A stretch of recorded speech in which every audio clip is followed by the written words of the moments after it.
a tipsy psychic, and I'm fairly certain these are not even, but what the fuck ever.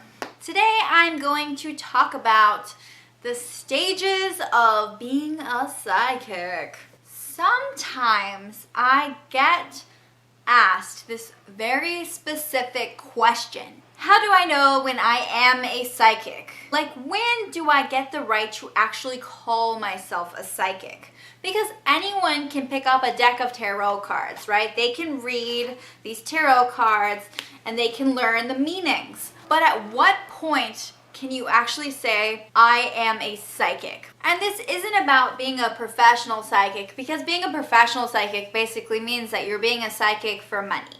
You're using it as a business, as a career, and you're doing it professionally. So you're offering readings for a living. And that's what I consider to be professional psychic readings. However, psychic abilities manifest in many different ways over time. And so today I'm going to tell you my thoughts on how to really know that you are psychic. And there are different stages, I would say, of being a psychic. Let me start off by saying it's a spectrum, right? It's a scale. Some people start off being super gifted, like they're born into the world when they're just super intuitive and they've always known. And that gives them an edge, I'm not going to lie. Some people are just genuinely more psychic. They're more gifted. I don't even like the word psychic. Like the word psychic is such a general, broad term. Like there's so many different types of abilities, right?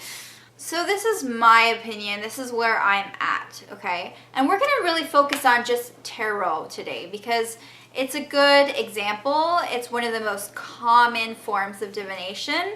And it's something that is just really good for self-awareness. This is going to give you a really good idea of where you're at on the journey and what you can achieve. The first stage is when you're actually just contemplating even picking up a deck of cards. Maybe you're drawn to it slightly. Maybe you are very intrigued by tarot. Maybe you got a reading and it was really cool and you're like, oh my god, this is really weird. This is so accurate. I want to learn. That's stage one. That's the stage where you're like, maybe this is for me. Maybe I could really use my intuition. My friend told me I was empathic. Okay, so stage two, you have a deck, and this is a Shadowscapes deck, and you're in a place where you are the student, where you're letting the cards do the talking, where you're just learning the meanings, memorizing the cards. For example, this one comes with a little booklet. So let's see, this one is the Wheel of Fortune, Destiny, the weaving of life's threads coming together, fate, turning points, movement and change, patterns and cycles, an interconnected world, the knotwork and the stained glass. Ooh, fancy. It is a single golden thread without start or finish, right? So we have Destiny, the Chariot. Ooh, what does the Chariot mean according to this book? It means triumph over obstacles, achieving victory, focusing intent and will, establishing an identity, self-confidence, maintaining discipline, assuming the reins of power and authority, and driving with unwavering certainty in a cause. Okay, so we put those next to each other. And let's do one more for just like a basic spread. So this is the Devil. Ooh. So we're just learning the cards, and I'm not going to tell you what I would do. I'm telling you via the book, okay? Losing independence, addiction, and enslavement, caught up in the material realm, overindulgence, choosing to stay in the dark, pleasures, lust, and desire, and feeling hopelessness, close in, and the limit of options. Ooh, you're learning these and you're memorizing them in stage two. And when you're trying to read yourself, you're basically using the meanings and you're letting the cards do the talking, right? So these are major arcana cards. And you read in your book that they're going to be like very important, right? They're super important to your deck. So you're thinking, I have the Wheel of Fortune, the Chariot, the Devil. What does that mean? So say you're asking a question, right? You're saying, where is my love life headed? Well, maybe you're on a path to destiny, right? According to your book, that's what it really represents here. But then you have also the Chariot, which has to do with triumph and staying on that path, right? So if we're looking at where our love life is heading, right? And this is just like an example. This is not about me, okay? So we have the Chariot here, who probably means, well, this destiny is probably, I guess, according to the book, all about taking the reins and driving with the unwavering certainty in a cause. So like taking the reins and taking your destiny in your own hands no matter what. But the Devil means in order for you to, I guess, take your reins and get that power, right? You have to, according to this book, close the door to the past. Maybe there's something tying you back. But the Devil means that maybe there's a conflict. Maybe power gets to your head, you know, and maybe you feel limited even though you're trying to take the reins, right? Because they're kind of contradicting themselves. So these are all very powerful cards, and you learn each one in stage 2, and you focus on the meanings, and as soon as you have them memorized, like, okay, you know this means destiny, you know the keywords, right? This means like triumph, and then, you know, perseverance and whatever, and then this means the Devil, which is like limits and stuff like that, whatever the book tells you, right? And each card deck will probably have their own book. So you're busy learning these cards. So stage 2 is really where you're learning these cards and you're learning their meanings. And when you give readings, you're kind of just like being very vague about it. You're being like, well, it's the Queen of Pentacles, so that must be like a woman in your life who like has to do with money, right? That's so vague, right? And how does that apply to someone? So my point is, you're in this place where you're learning. And you try to like get off the book as soon as possible so that you're sort of using your brain more and your intuition, you're jogging your memory more. And what you're doing there is you're actually gaining more intuition. You're working on your psychic abilities when you're doing that. A lot of people don't realize how much it's actually working for them. So if you're at that part where you are still learning and you're still memorizing the cards, there is no shame in that. That's just where you're at right now. And it's definitely going to change. I promise you that. The more you do it. Stage 2. All right, you've learned everything. This book, fuck it. You no longer need it. You have a very good connection with your deck. And it's really important to have a really good deck that you feel strongly connected with, that you understand. If you reach that point, then you're probably at stage 3. This is stage 3. And over time, each of the cards that you have become acquainted with means its own thing to you. You're able to describe it in a way that maybe your book didn't tell you, but that has really resonated with you. So you've sort of developed your own meaning for each of the cards. So for example, we have the Sun here, right? So the Sun, for me, what it means, like, it may not match all of your books, but for me, what it means is like happiness, but in a way it's fake. Like, it's not real happiness. It's just like a facade. You know, it's when people plaster a smile to their face, but maybe it's not like that fantastic. It's not all sunny and great deep down. So that might be a twist that I've added to this, a meaning that I understand it to be. The Fool, right? The Fool is just like someone who's like blindly walking into the dark and just doesn't really see what he's tripping over, right? He's someone who's like going to just like make mistakes, and he's like a kid at heart. Maybe he has a strong inner child, he or she, who cares? Maybe he's in a place where he's not very well experienced and he's just kind of taking a risk. It really, like, the Fool means different things to different people, and like you're going to develop your own meanings so that when you read people, you're able to apply them to them in a way that works for you and for them and that you find to be accurate.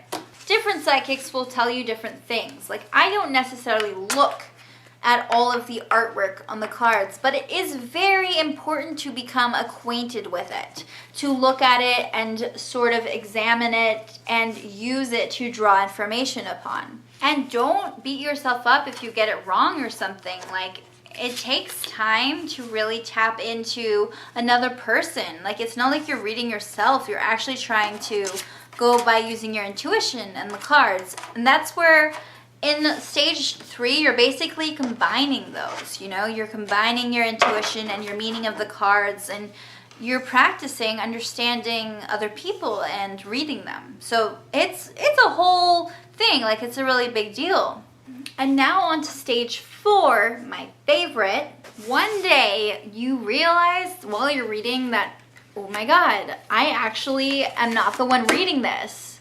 A voice is speaking to me, and I'm just saying what the voice is saying. I know it sounds crazy, but it's true. The more you do it, the more you'll get to a point where suddenly you won't be the one talking. It won't be the mind. It will be this little voice in your head, right? This intuition, and that's what you're gonna have to learn to trust. So the struggle isn't really learning the cards and being able to read people. It's about trusting your intuition and trusting that voice. Because once you get good enough at reading the cards, it won't matter anymore.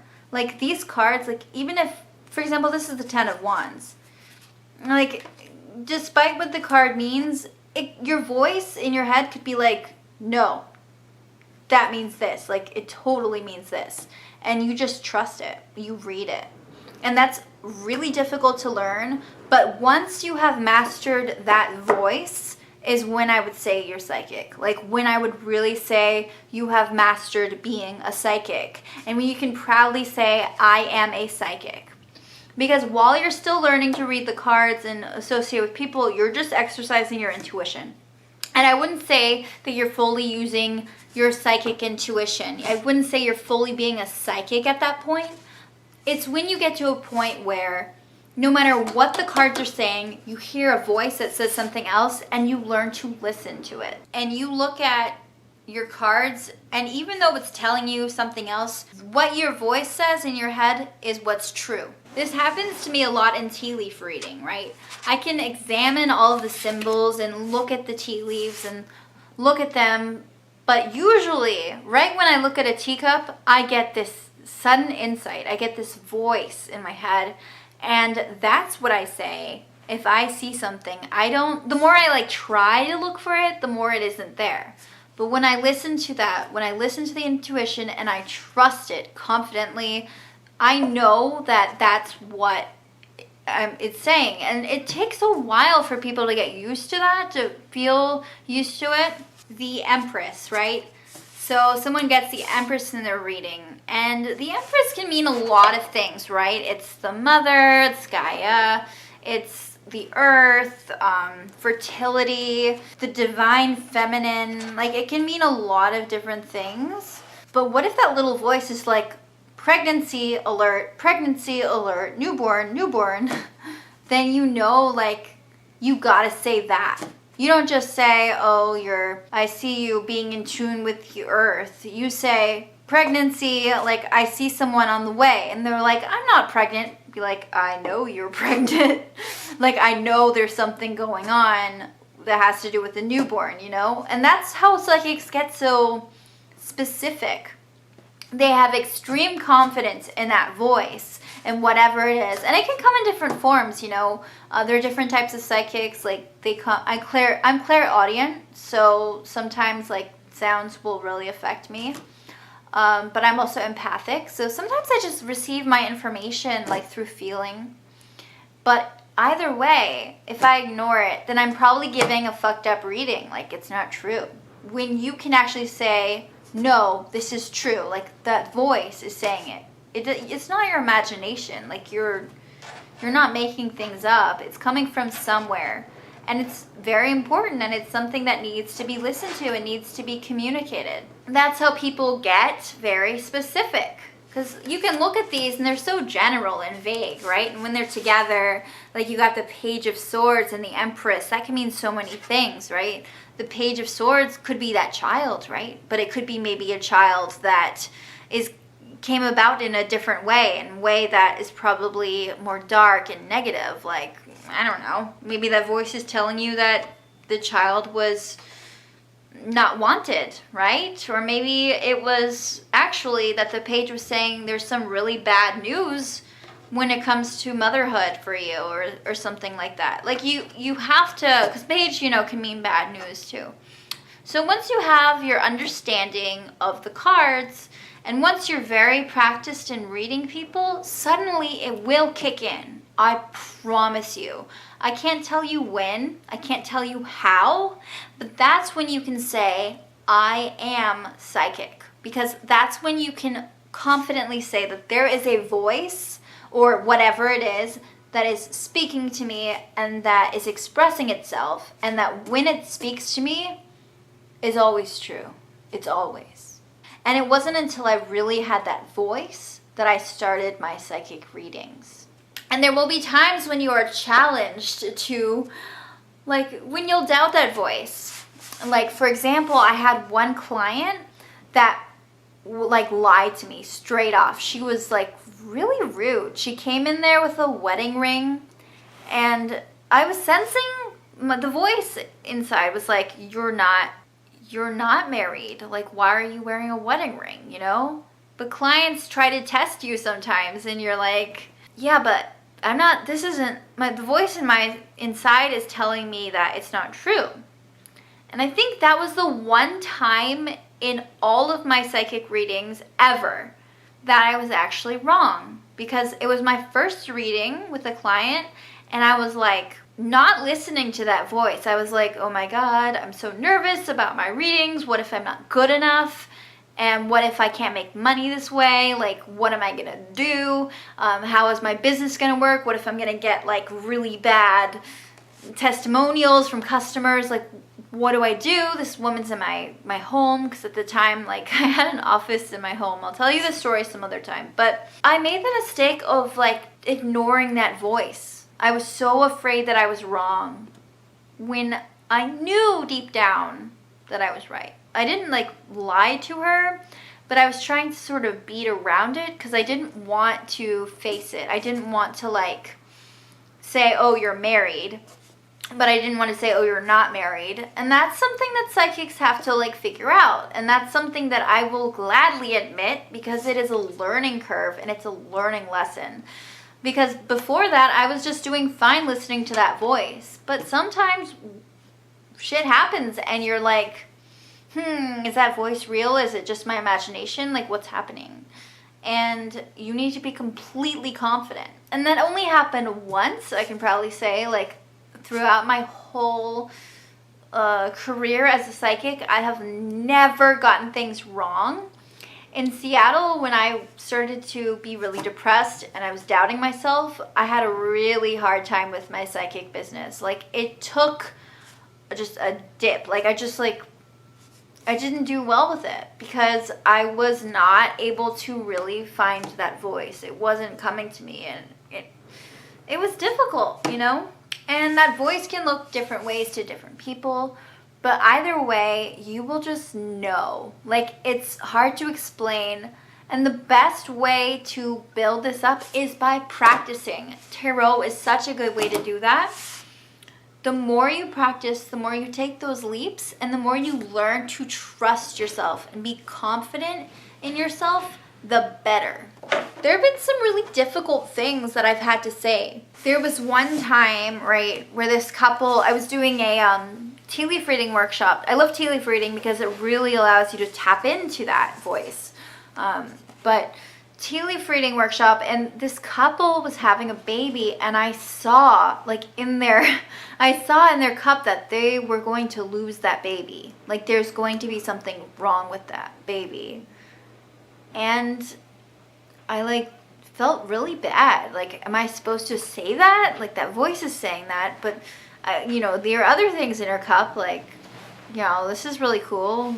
I see this happening in them getting a puppy or something. Like, but there's that time when that intuition is like, dude, you need to say something. I mean, I make sure to say things in a productive way, but sometimes it's hard. Like, no matter what the cards say, no matter what anything else says, that voice is what you need to say. It's what you need to listen to. I mean, there's some, as a psychic, you really have to pick out like what is necessary to say, because in a reading you can get so many different sources of information. You can get so many things that you could say, but you have to decide how productive that will be and how to phrase that.